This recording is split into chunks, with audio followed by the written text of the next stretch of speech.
आता एवढा मोठा जल्लोष का असेल हा प्रश्न पडलाच असेल तुम्हाला. तर विषय काय, ग्रुप मधली पोरं कंपनीत प्लेस झाली हो.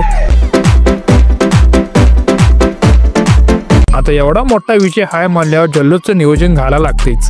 मग काय मस्तपैकी बोके आणि फटाके घेऊन आलो. आता बघा 1 2 3 4 5 ऐक 5 जणांची एका वेळेला प्लेसमेंट.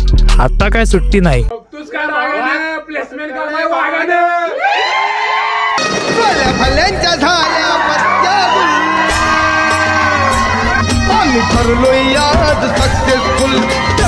तर मित्रांनो हा भाऊ काय म्हणतो बघा. आता जुळल्याला कुणाचं पण असून ते प्लेसमेंट मॅटर.